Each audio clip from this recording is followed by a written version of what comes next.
ये विधान ऐसा करते पहले से और आपको बुलाते तो आप आते, ऐसे कैसे आ जाते? क्यों? और एक मेरी भी गलती है कि मैंने इन लोगों से नहीं कही अभी तक। वस्तु स्वरूप एकदम सच्चाई के लिए अपन हैं। अपन ने मनुष्य भाव सिर्फ दूसरों की उसके लिए नहीं पाया है, अपने आत्म कल्याण के लिए पाया है। अपनी हृदय की सच्ची बात सारे जीवन में पढ़कर दिन रात जाता ना। केवल जी की पूजा में एक पंक्ति है, क्या वो जग जग क्या बोले तब सब भानते सी जरा, जब जगे विषयों में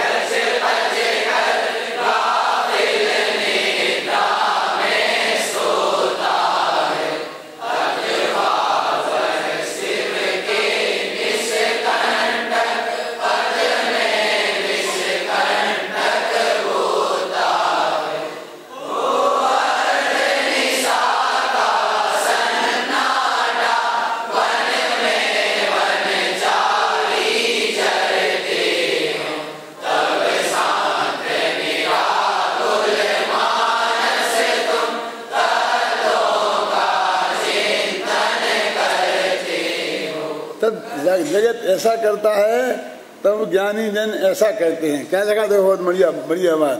क्या फिर पहली पंक्ति बोलना, जब जगे, देखो अब नहीं बोलना, समझने देना।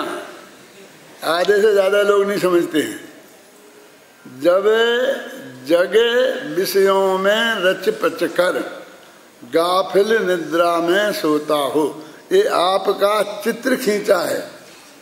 कवि ने ये जगत के जीवों का चित्र खींचा है कि रोजाना खूब शाम को खाकर पीकर जमकर रमकर खेलकर खूब श्रम किया और फिर जाकर नहाया अच्छी तरह से, फिर खाना खाया, है ना। जब जगे विषयों में 5 इंद्रियों की रच कर, देखो उसमें बिल्कुल लीन हो गए। और किस लेवल तक? कि जब तक थक कर चकनाचूर ना हो जाए, नाच रहे हैं तो जब तक पसीना पसीना ना हो जाए तब तक नहीं। वो नाचने वाले कोई बेस्याओं के नाचने वालों की बात नहीं कर रहा हूं मैं। बहुत जगह नाचते हैं लोग, समझ में आ गई ना। मैं नहीं कहना चाहता हूं किसी भी नाम पर जब जगे विषयों में रचकर, तो किस लेवल तक? कि जब तक थक कर चकनाचूर ना हो जाए। इतनी बात समझ में आई थी? आई तो होगी, लेकिन इतनी गहराई से समझ में आई थी। जब जगे विषयों में, बिल्कुल फिर भी एकदम पागल जैसा हो गया, थक के चकनाचूर। थोड़ा जगा रहे, बेटा उठना उठना,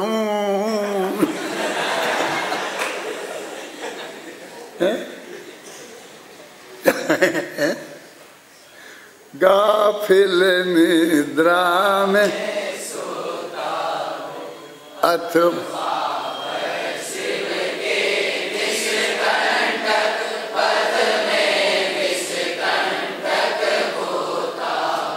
इसमें भी परीक्षा में अथवा आ गया। बहुत भाग्य से मिलता है ना। फिर प्रश्न में आता है ये करो अथवा ये करो, तो वो कहते हैं या ये कर रहे हो अथवा मोक्ष का मार्ग तो निष्कंटक है, उसमें कोई कांटे माटे नहीं है। अथवा वह शिव के माने मोक्ष के निष्कंटक मग में, जहाँ बिल्कुल कांटे नहीं है, ऐसा रास्ता है वीतरागता का। और उसमें ये सब सो रहे हों रचपच के, वे भी कोई बड़े धर्मात्मा नहीं है, वे भी रचपच के सो रहे हों और ये जग रहे हों, तो उस शिव के मग में विष के कांटे बो रहे। इसको फंसाओ, इसको ऐसा कर दो, उसका ये कर दो, प्लान बना रहे मारने का जानने का, सब समझ नहीं ना। बे निकालेगा सुबह जुलूस कितना बढ़िया कैसे निकालें, और दूसरे बना रहे प्लान कि इनका जुलूस कैसे बिगाड़े। दोनों को काम है। अथवा वह शिव के निष्कंटक, मोक्ष का मार्ग तो निष्कंटक है, उसमें विषकंटक, विष के कांटे बो रहा हो, पर हो अर्धन साका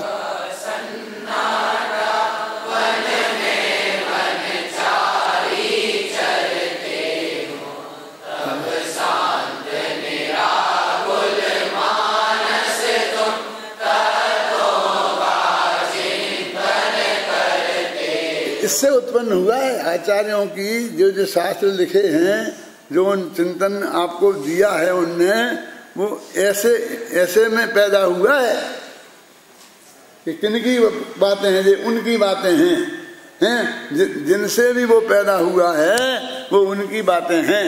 तो कहते हैं कि भाई ये तो भगवान की भक्ति जिसे अपन बोल रहे हैं, सिद्धक विधान है, ये सब अच्छी चीजें हैं, ये कोई खराब चीजें थोड़ी हैं, बहुत बढ़िया चीजें हैं। लेकिन ऐसे मौका पर हम कम से कम और बढ़िया चीजें क्या होती हैं ये भी समझ लें, समझ कर इन पूजा के काम में भी हम असली धर्म को प्राप्त करें, ऐसी मंगल भावना से मैं अभी नहीं बात। आज से 8 दिन पहले अपन ने तीर्थंकर भगवान महावीर के वीतरागी व्यक्तित्व और उनकी वाणी का प्रतिपादन केंद्र बिंदु आत्मा, प्रतिपाद्य अनेकांत और प्रतिपादन शैली निश्चय व्यवहार की चर्चा कर रहे हैं। अब निश्चय व्यवहार का अंतिम व्याख्यान है, वो तो और भी कई व्याख्यान सकते हैं, लेकिन अब आज उसको अंतिम व्याख्यान के रूप में समेटना आवश्यक हो गया है, इसलिए आज तो उसे पूरा किया ही जाएगा। निश्चय व्यवहार में अभी व्यवहार नयों की चर्चा हो रही है, निश्चय की तो अभी बात ही नहीं हुई है। एडजस्ट होगा तो अंतिम 5-7 मिनट में उसको भी समेटेंगे, क्योंकि आज तो शायद सबको ही मर्यादा का उल्लंघन करने का अधिकार प्राप्त हुआ है।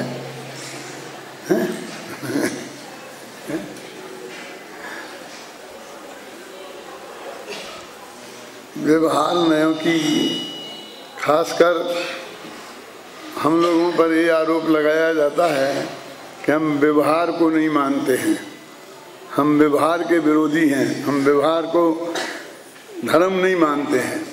तो हमने इतने दिनों में जो बात कही कि पहला जो व्यवहार नय है वो सबसे जो हल्का कहलाता है, उपचरित असद्भूत व्यवहार नय। इतना तो आप याद करके ले ही जाएंगे 8 दिन में। जो स्त्री पुत्र मकान जायदाद रुपया पैसा नगर देश गांव, इन सबको अपना कहने वाला, तो इन सबको यदि अपना नहीं मानेंगे, माने इस नए को सच्चा नहीं मानेंगे, तो स्वधन परधन स्वग्रह परग्रह स्वस्त्री परस्त्री का भेद नहीं रहने से हम आदमी से पशु हो जाएंगे। यद्यपि पशुओं को भी सम्यक दर्शन होते हैं और अणुवृत्त भी होते हैं, लेकिन सम्यक दर्शन होने के पहले इतना आचरण तो हमारे जीवन में होना ही चाहिए कि हम ये भेद समझें कि ये माँ है हमारी, ये बहन है, ये पत्नी है, इनके साथ कैसा व्यवहार होना चाहिए। ये हमारा घर है, ये दूसरे का घर है, ये मेरी संपत्ति है, ये दूसरे की संपत्ति है। अराजकता तो नहीं होनी चाहिए। वो इसको कहे ये तो संयम है, चारित्र है। वो चारित्र तो सम्यक दर्शन के बाद होगा, तो ऐसा नहीं है। ये सम्यक दर्शन होने के पहले होने की चीजें हैं। इस नए के द्वारा जो मान्य व्यवहार है, वो व्यवहार हमारे जीवन में होना चाहिए, अन्यथा हम शांति से उठ बैठ भी नहीं सकेंगे, जेल के बाहर नहीं रह सकेंगे, वहाँ चक्की पीसनी पड़ेगी, अभक्ष भक्षण करना पड़ेगा। इतना तो आप चाहते हैं कि हमारा जीवन इतना शुद्ध सात्विक रहे कि हम शुद्ध खान पान खाएं, तो कम से कम जेल में ना जाएं, इतना आचरण तो होना चाहिए ना। किसी का नहीं है ऐसा मैं कह के किसी पर आरोप नहीं लगा रहा हूं, लेकिन हर एक को ये भरोसा नहीं है, साधारण आदमी से लेकर प्रधानमंत्री तक को, कि कल मैं जेल के बाहर रहूंगा कि नहीं। है? ऐसी स्थिति जहां हो वहां सम्मा दर्शन की बात क्या है। यदि हमें किसी को सम्मा दर्शन चाहिए तो ऐसा आचरण हमारे जीवन में अवश्य होना चाहिए।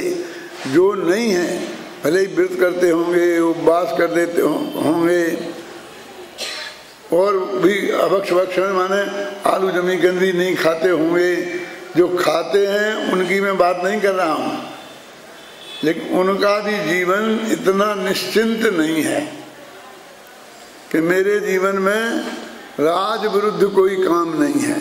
राज विरुद्ध भी दुराचार है, क्योंकि उसके नहीं पालने से हम निरापद अपने घर में शांति से नहीं रह सकते। और उतना आचरण हमारा ठीक नहीं हो सकता जितना एक सम्मा दर्शन प्राप्ति के लिए जरूरी है, ऐसा हम मानते हैं। ये हम 8 दिन से समझा रहे हैं। और हमारे जीवन में हिंसक से उत्पन्न हुए भोजन सामग्री खाने पीने में नहीं आनी चाहिए।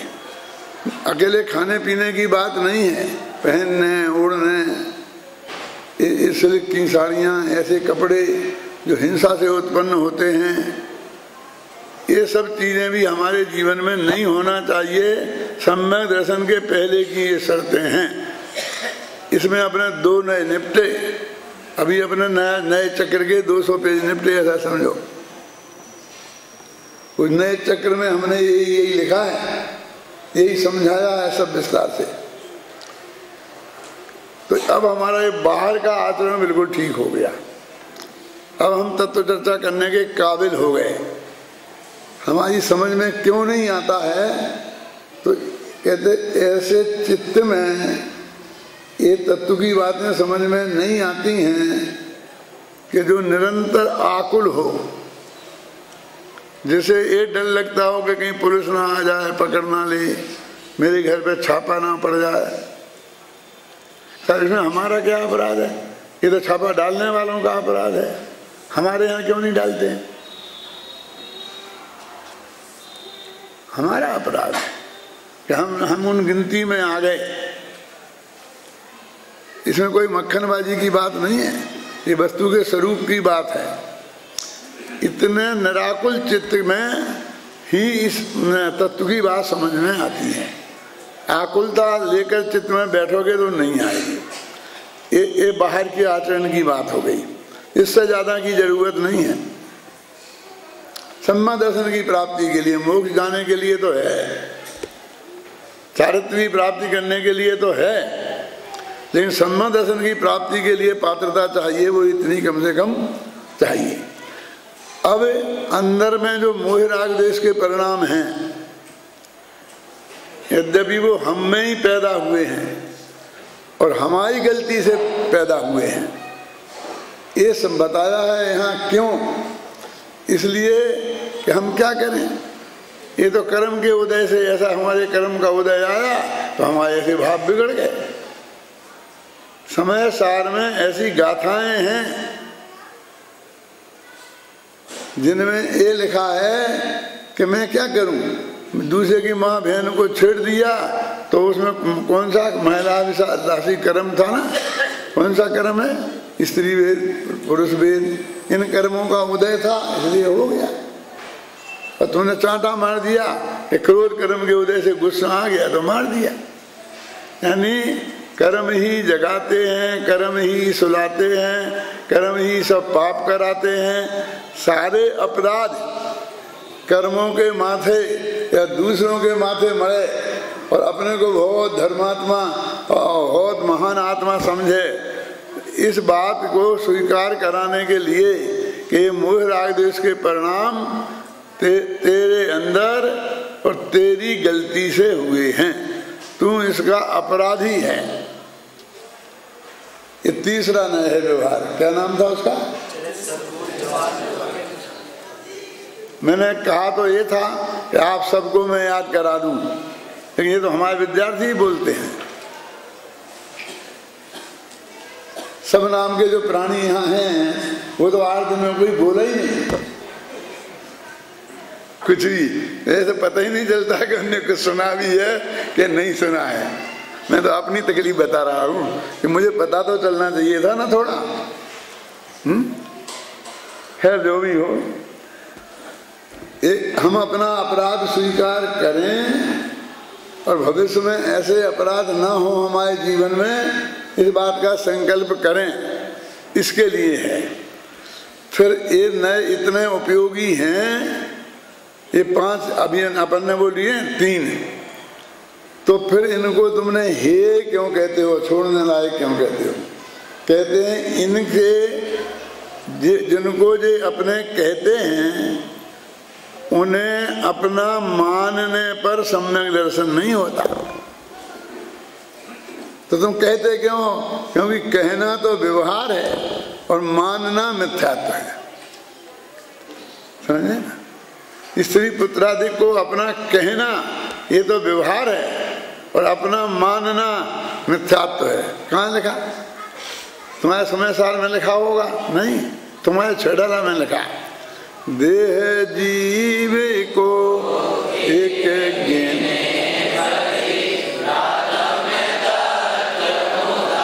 एक गिने माने माने, शरीर और आत्मा को एक माने वे बहिरात्मा हैं, मूढ़ हैं, मिथ्या दृष्टि हैं।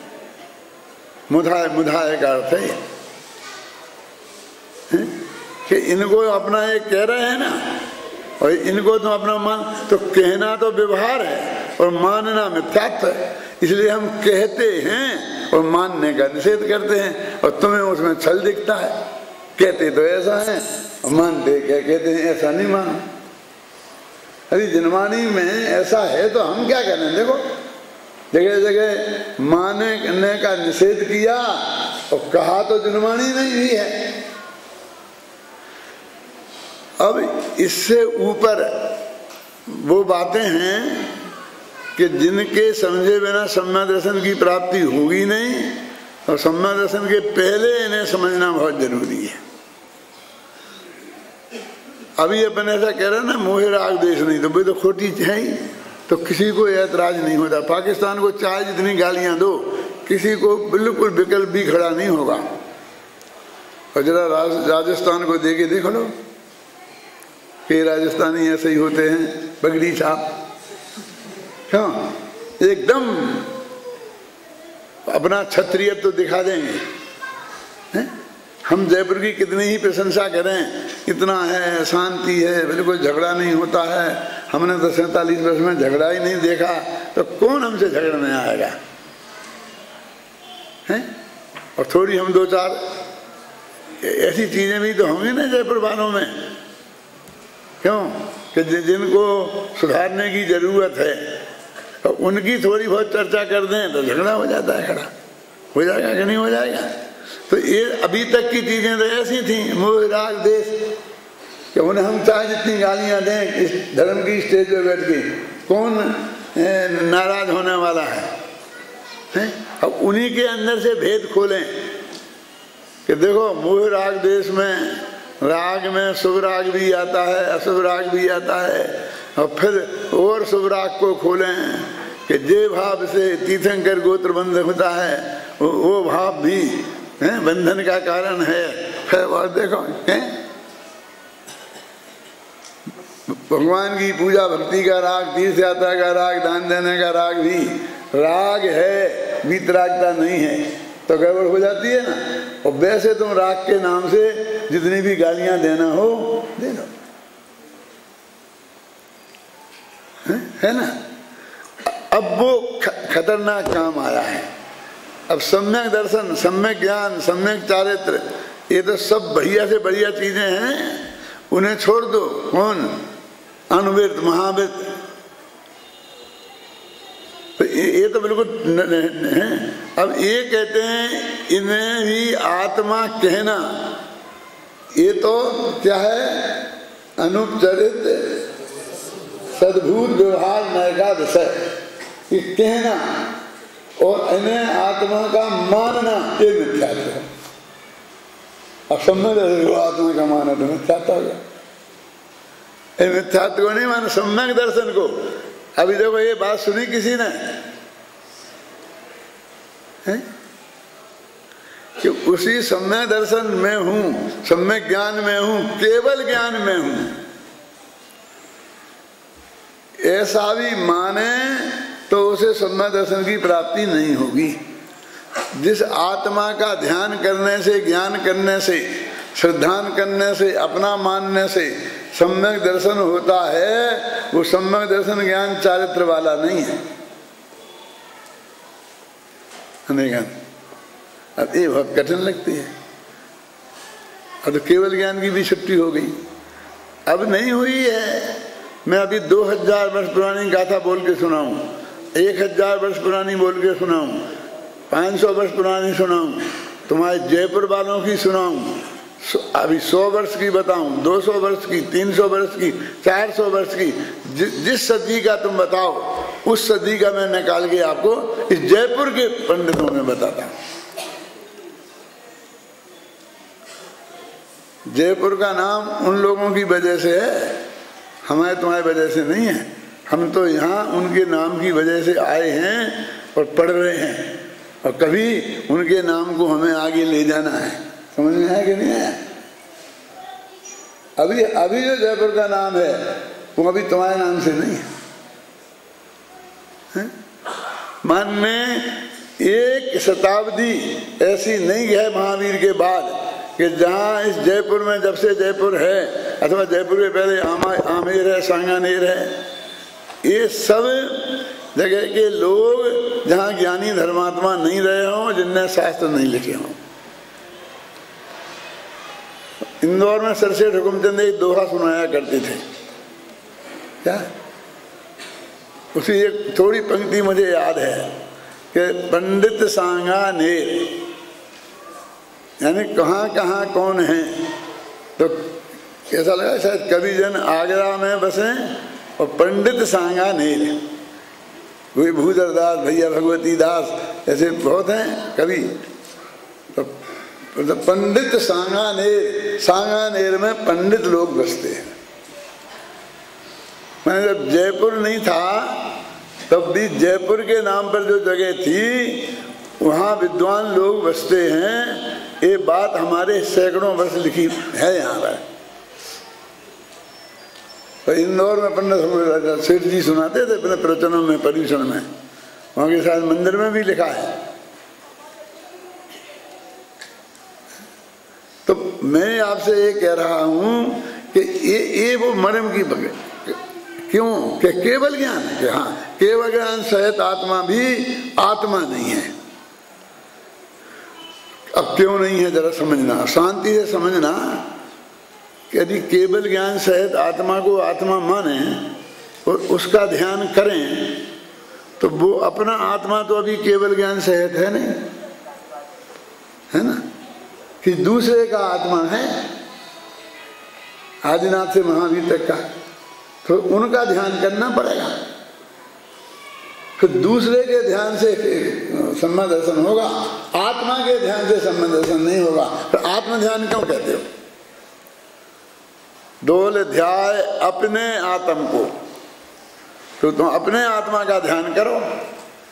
तो उसमें अपने आत्मा की शर्त पूरी नहीं होती है। और यदि केवल ज्ञान का ध्यान करो तो अपने आत्मा का ध्यान नहीं हो पाएगा। केवल ज्ञान तो अपने को है नहीं, जिसको है उसका करो। तो पर की शरण में जाना पड़ेगा।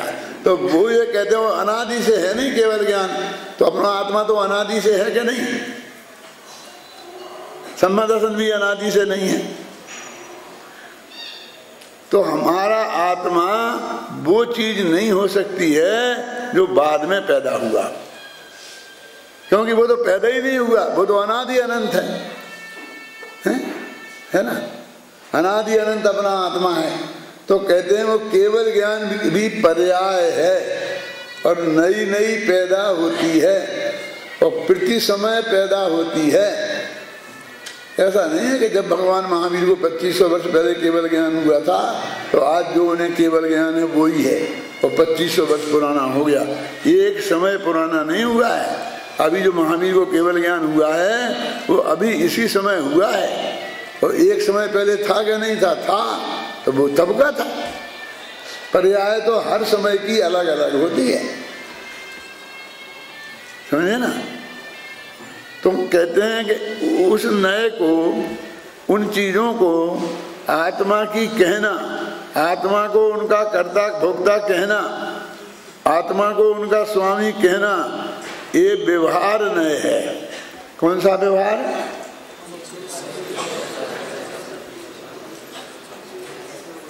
अनुपचरित सद्भूत व्यवहार में। अनुपचरित तो इसलिए कि अत्यंत नजदीक के हैं, सद्भूत इसलिए कि वो सच्चे हैं वास्तव में, कोई ऐसी कल्पना लोक की बातें नहीं है। और है ना, सद्भूत व्यवहार इसलिए क्योंकि उन्हें व्यवहार कहा जाता है और नए इसलिए क्योंकि वो सम्यक ज्ञान के भेद हैं, हमारे सम्यक ज्ञान में जानने में आए। तो ये भगवान आत्मा जब पूरी तरक्की करेगा, जो सिद्ध दशा को प्राप्त करेगा, जो ये सिद्ध दशा की पूजा आप कर रहे हैं, अब इसमें भी ऐसी ऐसी चीजें भरी हैं, ख्याल में आई ना, कि जिसके वो आप जानेंगे तो कल्पना नहीं करेंगे। निकालना है 773 नहीं 973 निकालो। 973वां छंद 8वीं पूजन का ना, निकाल के दे।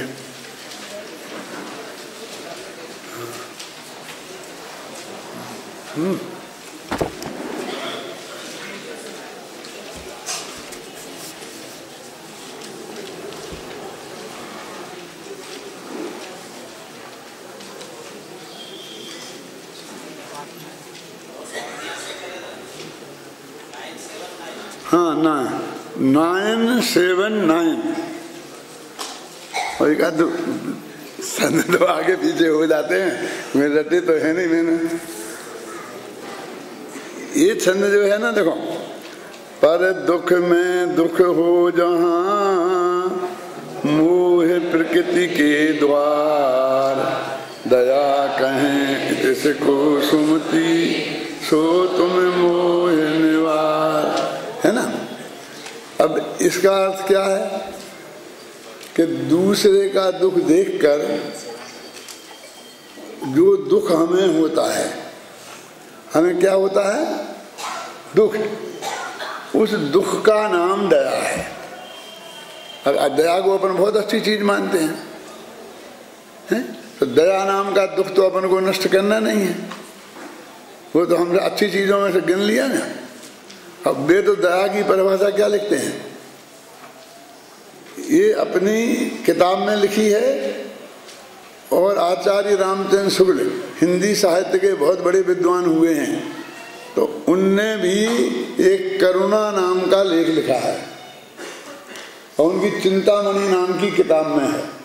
वो चिंतामणि नाम की किताब में के 3 पार्ट हैं से, उसमें एक करुणा नाम का लेख भी है और उसमें ये लिखा है, दूसरों के दुख को देखकर उनको दूर करने का भाव पूर्वक जो संकलेश परिणाम होते हैं उसे दया कहते हैं। ये संकलेश परिणाम का नाम है। भैया मेरे से नहीं देखा जाता, कितना दुखी है, सड़ गया है पूरा हाथ, एक कुत्ते की ये हालत है, भगवान कैसे बचाऊं। यदि 10-5 हज़ार रुपया खर्च करना हो तो मैं कर भी तैयार हूँ।